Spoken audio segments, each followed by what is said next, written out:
but don't decide that you need 3 different handles on Instagram like me.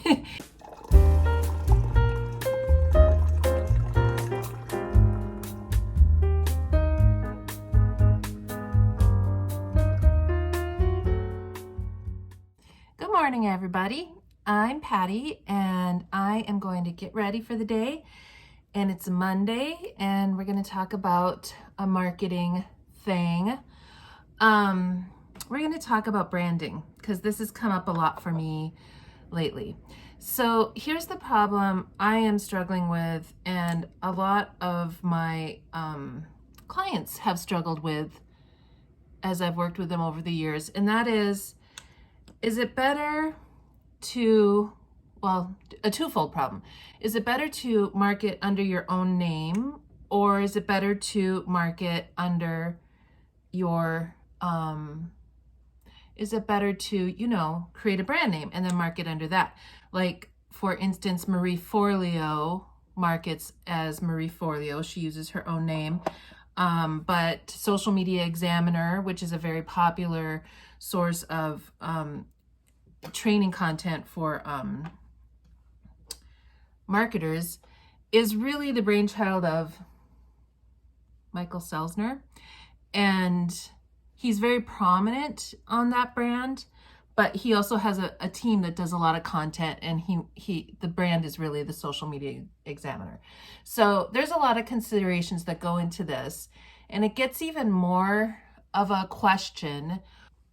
It becomes even more of a question when the entrepreneur has really varied interests. So that's where I am right now, and that's where I have been since I've started working online.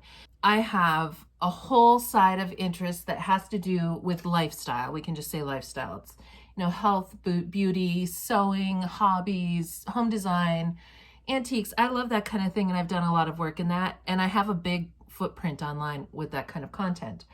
But I also have a marketing business, marketing, business coaching, that kind of thing, where I work with clients to help them with their online businesses. And I've really struggled over how to do this. And as another example, I have a client who has programs that he offers to teach people his real estate investing method. And he does work with couples, with marriage sort of retreats and experiences. So that's a really kind of different, seemingly different. It's not really different when you get down to it, when you come to his particular mission, but that seems like a really different kinds of content. So the question is, do I market under my name? Do I market under a brand name? Do I market under multiple brand names? And the answer, I'm going to give you the quick answer right now, and you probably won't be surprised that the answer is it depends. It really depends on how much you like to do online marketing and creating content. It depends on the audiences involved, and it depends on what platforms you want to really focus on with your marketing strategy, and we'll get into that.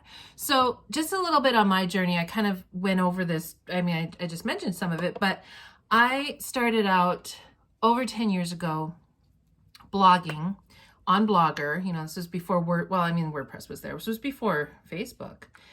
And my very first blog name was this redheaded meow meow, which I still think is awesome. And sometimes I'm like, I should go back to that. But fairly quickly, I switched to the Snug Bug. And kind of the feel behind the Snug Bug is just sort of fun and cute. And a lot of my content was around making things and fashion. And it was just, I don't even remember where that name came from. Well, over the years, this really morphed. I blogged for a few years, basically in the making space with some other content. And then I started working online. So then I started my consulting business, and then my husband and I opened up an antique shop that we called the Snug Bug Mercantile, kind of, in the same family as the blog. Then we ran a bed and breakfast. We had another antique shop. I had a fashion line. I have done a lot of different things, and I've struggled with this over the entire past 10 years. So what's the answer? Like, really, how do you make this decision? I think that number one is you need to understand your audience. So like my client that I mentioned, even though his programs seem really different, there's the real estate and then there's the marriage content. His real goal is to help Christian couples achieve financial freedom and happiness and success and have good home lives. And to that end, he teaches them an investing strategy so they can kind of pull out of the 9-to-5 grind.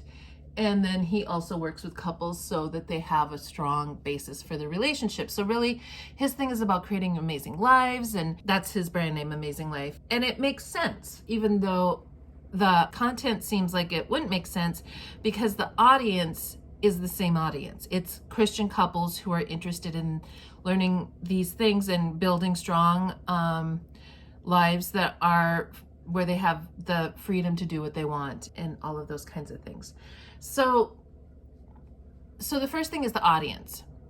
If you're having a problem deciding what to do, if you have different content that you're trying to create but it's really meant for the same audience, I am a big believer in go small. Don't create a lot of platforms for yourself that are a lot of work to keep up and to grow. Like do as little branding as you can, because otherwise you're just setting yourself up for success. Over time, if you get to a place where you have team, then you can have your team work on expanding the brand a little bit, maybe having some different platforms down the line. But to start out with, start as small as you can. So that's the first thing, the audience, go small. The next thing, and this is where you might have to make a different decision, is to consider the platforms that you like and the platforms you want to work on. And that decision should be a mix of both what you personally like working on. For instance, I dislike Twitter. It stresses me out. So I'm not on Twitter because it stresses me out, and I can find different ways to share my message. I just can't keep up with that feed. It's just too much. So you should pick platforms that are really ones that you like and you like spending time on. And again, this is something you can expand as time goes on. But to start out with, it's important to do something that's going to set you up for success and where you're going to seem and feel really comfortable and authentic. So that's one thing. And then the other thing is, where are your people hanging out? Each platform kind of attracts different people.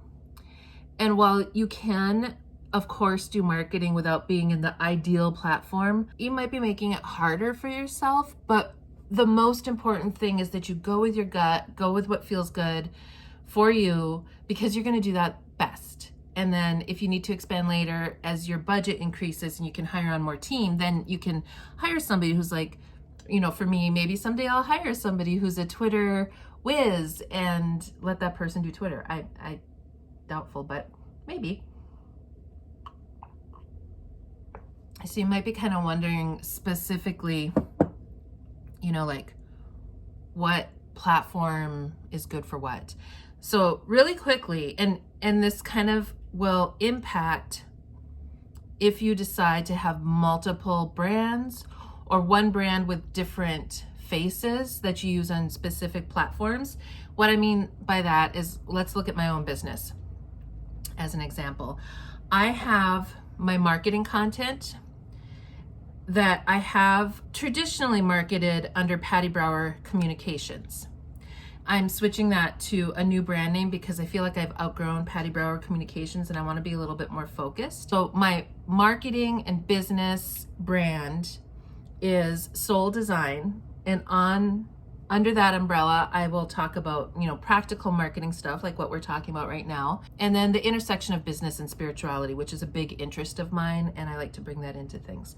So that's kind of Soul Design marketing, is that. It's business and spirituality.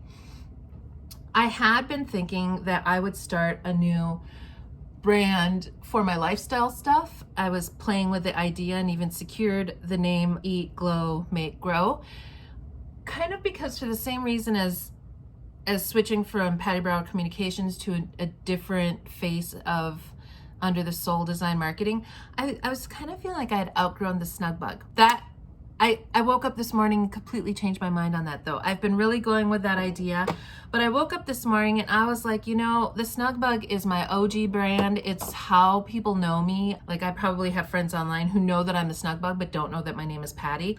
And it just fits. Like it fits me, it's me. And I'm not trying to make money with my lifestyle content. It's more of a playground for me to share stuff I'm interested in, and a lab to learn, you know, different platforms and play with different marketing tactics. So I don't need to be like super stressed out about that brand. So I have that, and then I have my name. So the way I'm structured is I have one website called pattybrower.com, and that has my blog that I've had for years, the Snugbug blog, and then it has links to projects that I work on, the biggest project right now being my marketing business. Then for each brand, I have an Instagram handle. So I have a Soul Design marketing handle on Instagram, and then I had a curly hair Instagram account that I opened just to kind of take pictures of my hair as I've been on this curly hair journey. I changed the name of that to Patty the Snug Bug. So I have one brand that's marketing on Instagram, one brand that's lifestyle on Instagram, and then one brand that's personal on Instagram. It's not a brand. I have Patty Brower. That's like my personal account where I just post whatever I feel like posting. If the platforms can be really set more or less sensitive to niche. And what I mean by that is if you like to look at Instagram, especially Instagram Reels, and you like to look at YouTube videos, you will totally know what I'm talking about with this. So YouTube, oftentimes, like people do subscribe for sure, but YouTube, oftentimes people find your content on YouTube because they searched. So for me right now, I have got a lot of highlighter going on. For me right now, I have one YouTube station because I just don't want to build two. So it's going to be a little bit annoying because if somebody finds some of my content, like maybe I'm doing a makeup haul video and they're like, oh, I want to go and see more of her makeup hauls. And then they get to my YouTube station and they see that I'm talking about business and spirituality. They're going to be like, what the heck? That's an intentional decision I've made right now just because I don't want to spend the time building two YouTube stations when I just don't. Although if I was advising a client, I might say you should have two YouTube stations. So YouTube though, really oftentimes, like I said, people find you on YouTube because of search. So it's not the end of the world to just have one station on YouTube. People find your content and it's not really critical. Now on Instagram is a niche down platform. So for me, I intend to have on my Patty the Snug Bug Instagram account all my lifestyle content. So that means the curly hair stuff, makeup stuff, if I do any home design stuff, if I make something, all of that stuff is going to be all on one account. And you know what? That is a really bad idea. I'm doing it anyway. The reason I'm doing it is because I don't want to build more than one platform on that content. And also, like I said, my Snugbug lifestyle stuff is more of a fun lab, you know, to like learn how to do reels and stuff like that, and less of a tactic to really get growth. I don't really care if people follow me. I just like to create stuff, share it, get it out there, and play with it. So that's that. Really, for Instagram, you need to niche down. People, I don't know how many times I followed somebody because I saw a reel of theirs that I liked. And then, so I want to see more. So I just hit follow while I'm looking at reels. And then I start getting their content and it's completely not what the reel was about. And I just get annoyed that I have those people in my feed and I unfollow them right away. So that will happen on Instagram more than anything else. So if you're using Instagram to really get out to your clients, then you need to niche down, particularly if you're in a really Instagrammy type of niche, like anything beauty, health, business. You know, there's a lot of plants is a big thing on Instagram. Any of those niches are going to have a lot of rabid fans on Instagram who are going to have certain expectations about what an account is going to provide in terms of content. So if you don't choose to niche down and you are trying to, you know, build a lifestyle brand, It just might go slower. And some people will, and this is the other part of marketing. So there's the rules, like, hey, this is how it works. And then there's like your life and what you need to do, because I firmly believe that business is a self-development tool as well as a way to make money to eat, food and pay your mortgage. So if I'm giving you some like guidelines as to how it is typically done, but I also am a huge believer that everybody needs to decide what's best for their business. So, and you don't need to have all the followers in the world. So if you, like me, have some lifestyle content, that maybe you should have specific accounts. Like, there's a whole curly TikTok, there's witch TikTok, there's book TikTok for authors and readers. Like, maybe you want to mix some of those up, and you know that your account isn't going to grow as fast because you don't have a clear sort of content space and people will not subscribe as much. That's okay. You don't need to have all the subscribers in the world. There are going to be some people who are into the things that you're in. So you go ahead and you build your plant witch book talk and have it all in one account. That is perfectly fine. You will find your people. I'm just sharing like more general tips on things. So that's kind of the big thing with YouTube. So YouTube, I would tell a client, okay, you can go ahead and have one YouTube because it's search traffic that's going to get there more than anything. And Instagram, especially if you're going to use Instagram Reels to really like focus on building your traffic, then Instagram should be more focused. For the other big platforms, TikTok is a lot like Instagram, so more focus. And Facebook doesn't really matter, because if you have a Facebook business page, it is very difficult to grow a Facebook business page without paid traffic, like doing ads. So you don't need to worry about niche quite as much. A Facebook page is more like a brochure that people are going to see sometimes. It's not super strong with discoverability, so I don't have clients really worry about that too much. LinkedIn is a really person-based platform, so while you can and should have a business page if you have a online business on LinkedIn, then that's fine, but really you'll do a lot of your LinkedIn networking under your personal profile, and so you don't need to go nuts with all that. Twitter is a lot like LinkedIn in that it's very person-based. It's people sharing their opinions. I mean, that's where you can have the best bang for your buck with Twitter. I always call it flirting.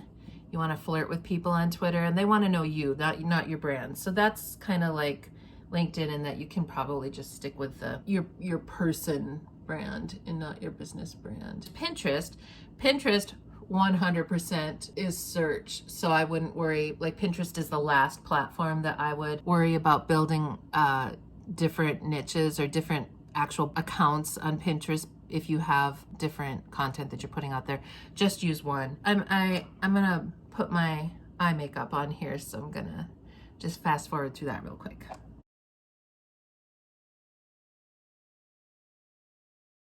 Eyes done. I'm going to do my lips and then we're going to wrap this up. But just to reiterate, when you're thinking about brands, if you think that you are confused about if you need multiple brands or multiple handles, if you have different interests, first focus on the audience and then focus on each platform and how it's used, particularly if you're interested in using Instagram Reels as a marketing tool, which is a fabulous marketing tool to use, especially if you're in the business helping, like if you help other business leaders, or if you're doing anything in lifestyle, like hair, fashion, home, plants, anything like that. Instagram is awesome, just it's going to be more awesome if you have a devoted account.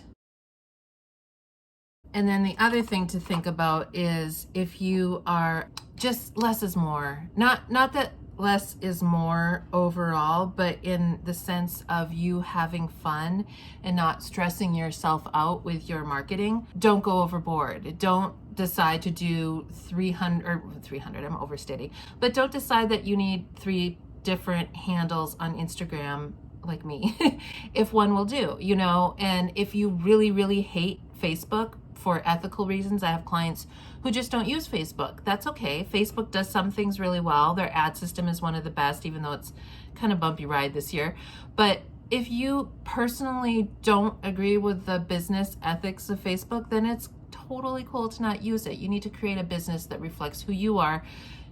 It's good to be knowledgeable of the tools and best practices, but then you take those and you adjust them for what works for you. So that's it. Audience, really think about those platforms if you even need to be there, and less is more. So I'm gonna just finish off here. As always, if you want to keep up with my stuff, hit subscribe and like and all that down below. I will link to my different platforms as they are now, so you can go and take a look at what I'm doing. So as always, go ahead and subscribe if you like the content, you want to keep up with what I'm doing. If you're interested in thoughts as I get ready, I'd love to share it. And I'd love to hear what you do with your brand, if you have multiple brands or one brand, or how you manage that question. And you have a great week.